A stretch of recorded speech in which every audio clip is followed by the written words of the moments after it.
Now, as you can tell from the title, this is an unboxing and first impressions of an M11P. This is the black version.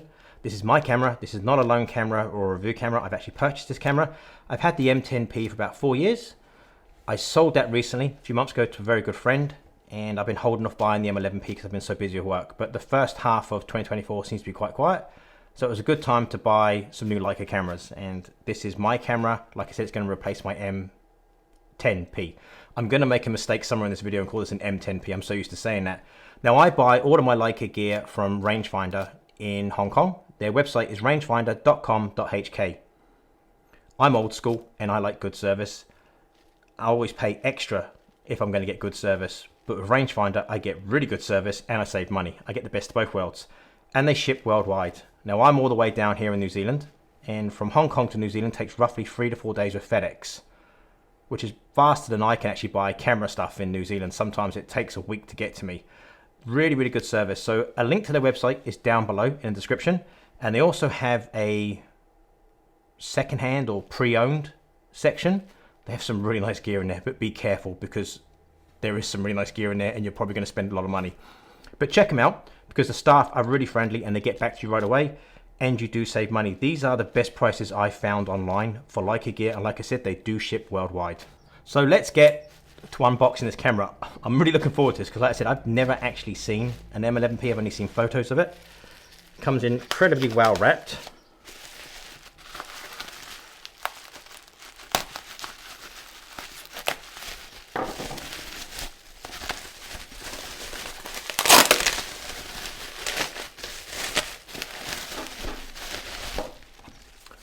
I also got a screen protector.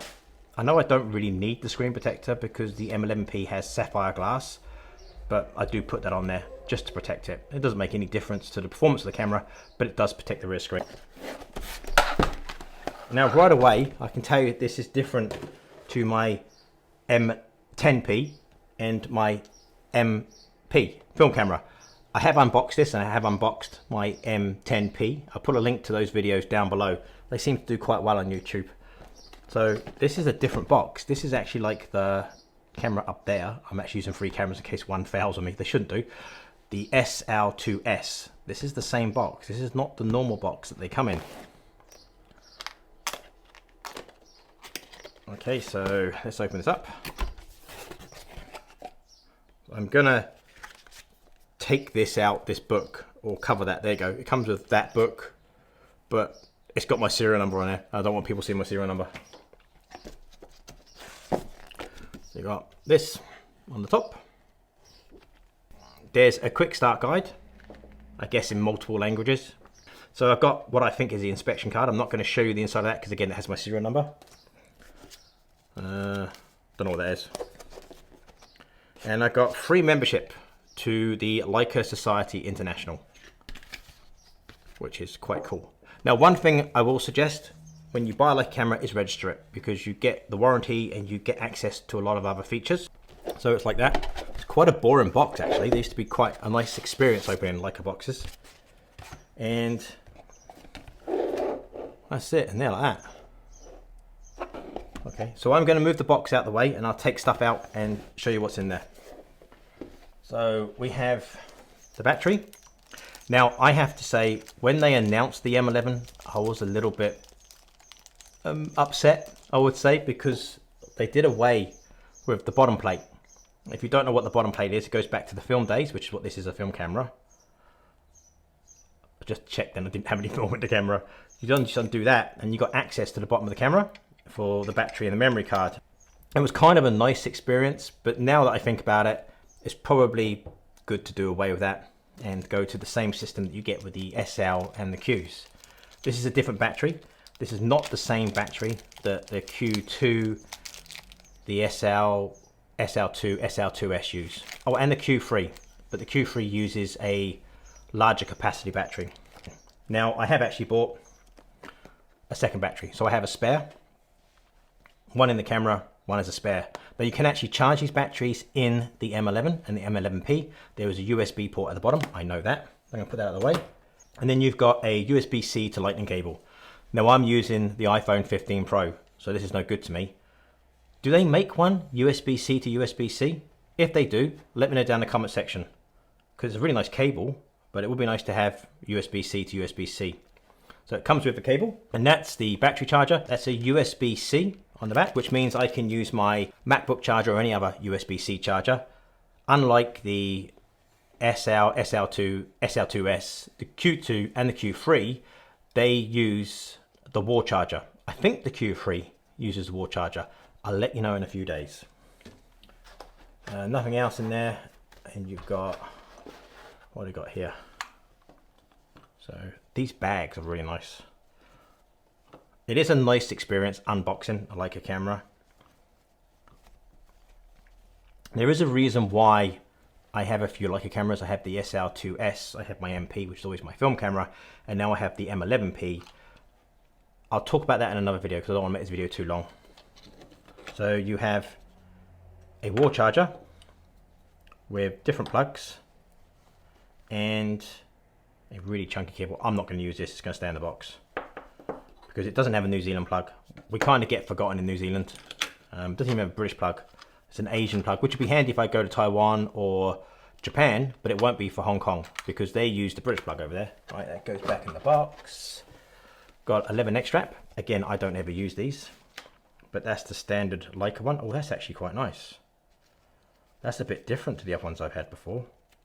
I might use that one, I don't know. I'll check the length, but I don't normally use neck straps, I use wrist straps because the camera's always in my hand, to be truthful. And there is the M11-P, and there's nothing else in the box. That's all you get for your money, basically.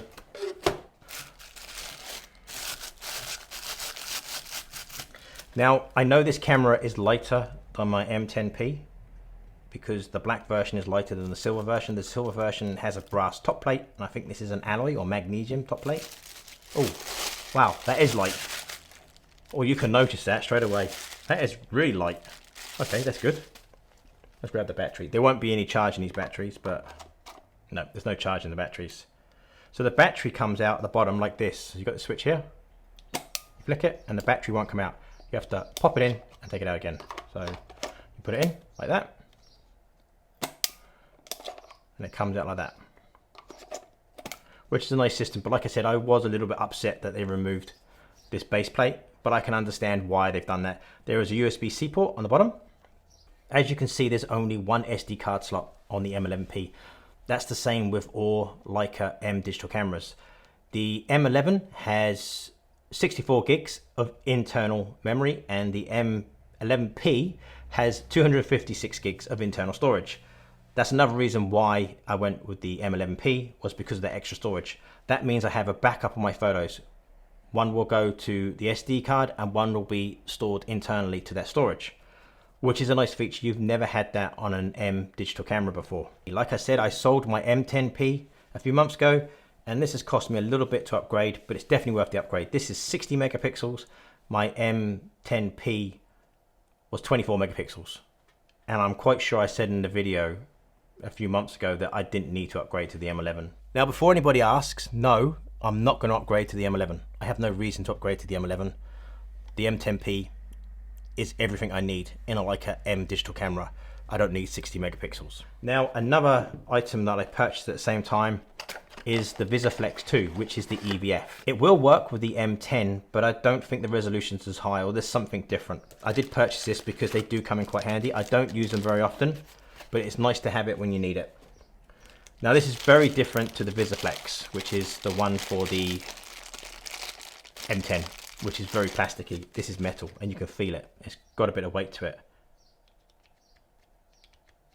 I'm not sure about that cover, look at that. That's not very good. It doesn't even stay on. Oh, I don't think I'll be using that. So there it is there. And it's got magnets, which is quite nice. Look at that. You've got a diopter on the side.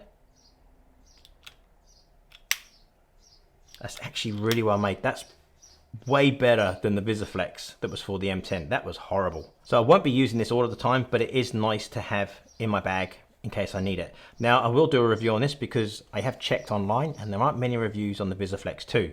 So I will do a review on this on the M11-P and give you my honest opinion. Like I said, all of my Leica gear I own. I've purchased it, so I'm not obliged to say nice things about it. but they are nice cameras. I don't really find much wrong with my cameras. So this is the hot shoe cover. That's a bit disappointing. The M10P had a metal hot shoe cover. It was really nice and it was quite heavy. It was a nice hot shoe cover. That's plastic. That's a bit disappointing. So there it is on the M11P, and you can shoot straight down if you want via the EVF, and you can lock it into different positions, and it had magnets. This finish is definitely different to the M10P. It doesn't mark as easy. If I did that on my M10P, there'd be white marks all over it. It feels really nice. So they've definitely changed this coating on the M11P. It's nice, I do like it, and I do like this. I have to say I was a bit disappointed when they announced they were removing the bottom plate, but this makes a lot of sense. That's really nice, and the fact you've got a USB-C port at the bottom so you can connect this directly to your laptop, iPad or iPhone. If I can find a USB-C to USB-C cable. I guess I can use any USB-C to USB-C cable. That's nice, and I can charge the camera via that as well. So like I said, it does make sense to remove that bottom plate. I will have another video on the M11P in a couple of weeks after using it for a while. I will share my first impressions of the camera and some sample photos. And I will also have a video soon on this, the VisiFlex 2. Because I couldn't find much information online. There are not many reviews on this VisiFlex 2 and tell you if it's worth the money or not. So that's it for this video. I hope you guys have enjoyed it. And as always, thank you so much for watching.